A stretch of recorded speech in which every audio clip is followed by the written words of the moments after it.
welcome to another edition of the Kilted Homesteader. Today we're going to do some more maintenance work on our 1952 Ford 8N, which is the newest of the 8N series. This here, the Radius Rod, they have this on the 8Ns, the 9Ns, and the 2Ns. It's a means of supporting the front axle and the steering system, and there's one of these on either side of the tractor.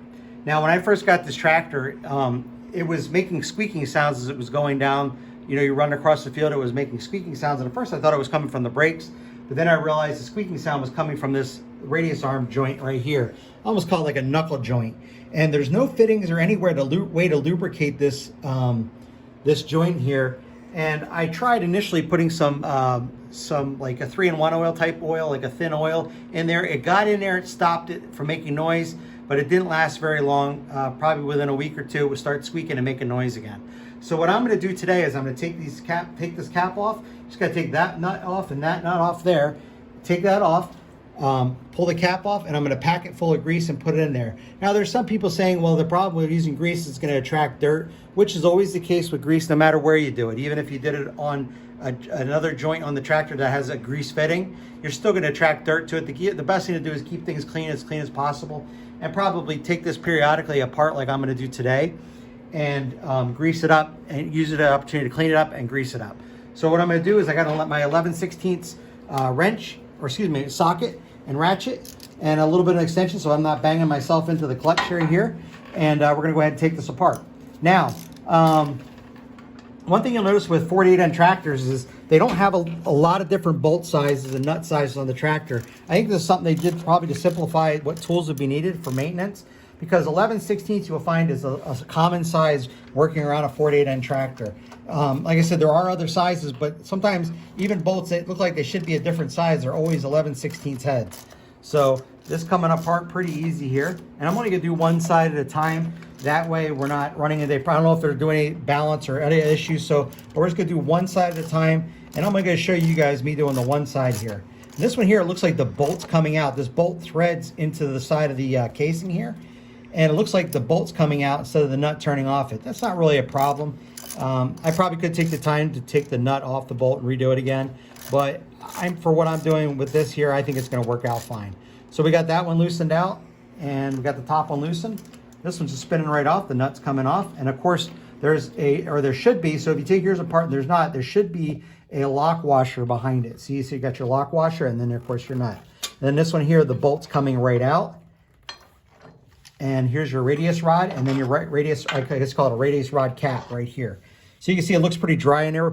Looks pretty good. I did check earlier, there wasn't a lot of play or anything going on in there, so the joint's not worn out. But I think grease in there will help quiet things down a little bit and keep there from being any future problems. Here's again, the joint. It looks like a ball and socket type thing here. This goes on here, and you know, we're just gonna coat this with grease real good and then put it back together.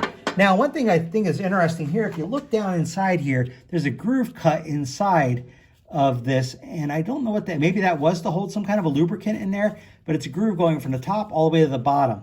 I guess the other advantage to that, maybe that's encouraged, I'm just thinking out loud, to encourage if there any moisture gets in there that it just kind of runs out the bottom. Maybe that was the thought process behind it. But again, we're gonna take the grease, put some grease on this, and then put it back together.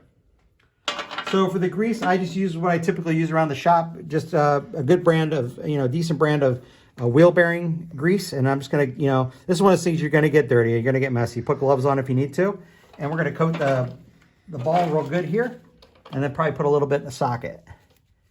And this, I'm sure, will last a lot longer than that oil I tried to put in there. So we'll put some in there, maybe get a little bit more. The key is, I think when you're done this, you wanna make sure you're wiping off all the excess.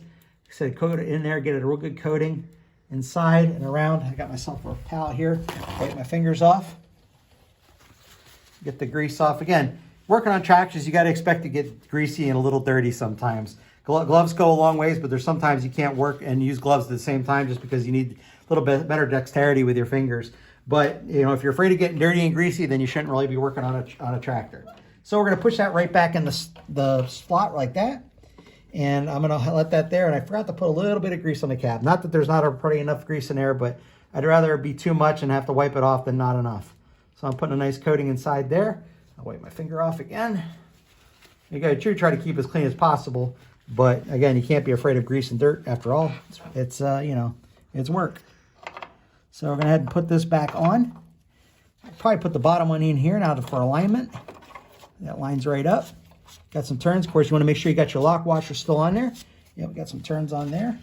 And you put your lock washer on the top. And then we go like that for put the other nut on. And then you just want to draw them down right. I don't know what foot-pounds really. I just usually want to draw it up real nice and snug. You don't want to go crazy with it. You got a lock washer there helping you do some of the work, but you want to make sure it's firm and in place. You can hear some of the grease moving around in there and being squeezed out of the joint. Actually, you look back here, you can see some of the grease being pushed out that we put in there. So it goes to tell you there's a pretty good snug connection in there, but once we're all done, we're going to make sure we wipe that excess grease off so it does not attract dirt any more than it needs to. So we're kind of tightening this one up right here. And I don't think you need a 1/2-inch drive ratchet. I think a 3/8 drive ratchet will give you plenty of leverage on here to tighten up. Like I said, you got a lock washer to help you do the work. You tighten this up. Probably it'd be a good idea. You can see more grease oozing out there, which, like I said, that's not a bad thing, in my opinion.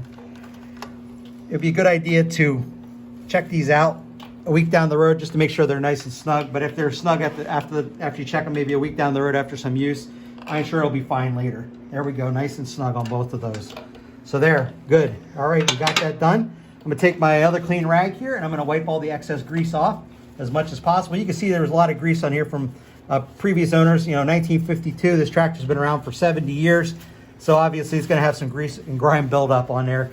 And we do clean it off every once in a while, and these have been greased and everything, but it'd probably be a good idea to change these bushings at some point, but they're working pretty well, so it's not high on my priority list. But we got the excess grease off there.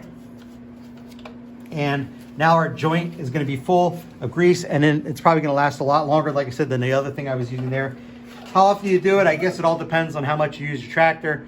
I didn't remember seeing anything in the owner's manual on how to deal with that joint, but that's how I'm choosing to deal with it.